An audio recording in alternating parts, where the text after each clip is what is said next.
At least we know it's still blueberry season, and cookbook author Erica Schlick teams the berries up with lemon to make a sweet, delicious bread.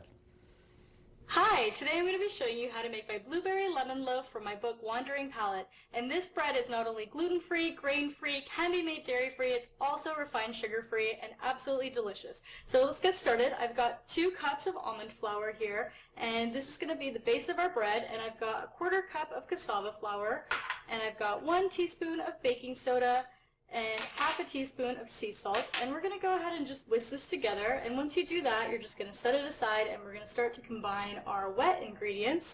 And to make our wet ingredients, I've got 3 eggs that I'm going to put into my stand mixer, and I have a 1/4 cup of butter, but you can also use coconut oil if you want to make this a dairy-free version, so it's completely up to you. And as a sweetener, we're going to be using a 1/4 cup of honey, and you can also use maple syrup for this as well. And we've got a 1/4 cup of fresh lemon juice, and I always recommend using fresh. And we also have 1 teaspoon of lemon extract, and this is completely optional, but it does give it a really nice citrusy kick. And we've got the zest of 1 lemon from the same lemons that we got our juice from. So we're going to go ahead and add that in as well. And that's all the ingredients that are going to make the base of the bread. So we're going to go ahead and get this mixing. And you don't need to overmix it, you just want it to be just well combined, that we're going to add in our dry ingredients. Okay, and so now we're going to go ahead and add in the dry ingredients, and you want to do this slowly.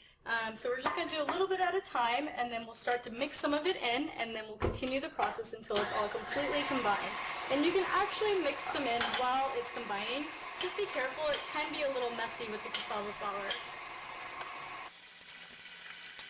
And it's pretty well combined. I'll go ahead and show you the consistency here. It should be kind of wet, but it's also very well combined. And we're going to go ahead and remove that from our stand mixer, and now our blueberries are going to go in. So you want to use fresh blueberries. Definitely try to not use frozen ones. It's not going to turn out as great. And you just want to throw those in there and then fold them into the batter. So don't put these in your mixer because we want them to stay as whole as possible.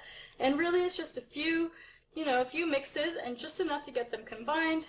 Your dough should look like this, and now we're ready to put it into our loaf pan. So I have a 9x5 loaf pan that's been greased, and again I use grass-fed butter on this, but you can also use coconut oil for it.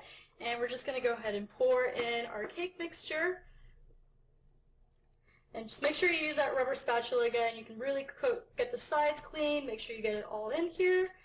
And once it's all in, we'll go ahead and just give it a few shakes on the counter just to get it nice and smooth. And don't worry about it, it's going to rise in your pan, so it should be about halfway full. And we're going to put this in the oven at 350 degrees for about 40 minutes. And I do recommend putting it in for 20 minutes and checking it, and if you notice it's starting to brown a little bit too much, you can put a piece of foil over it and then continue baking it for the next 20 minutes or so. And our bread is now out of the oven, and I've let it cool for just over an hour. And the trick to the success with our icing is to make sure the bread is completely cooled before you start. And to start our icing, I have 1/2 cup of coconut butter here, and I've gone ahead and melted a little bit. And you can either use a blender, you can use a food processor, or you can do it by hand with a whisk.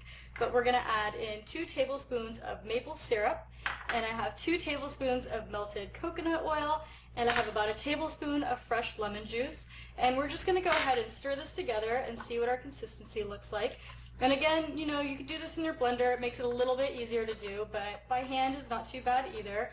And I've got some water, so if you don't like the texture that you're getting or you want it to be a little bit runnier, we can always add some water in.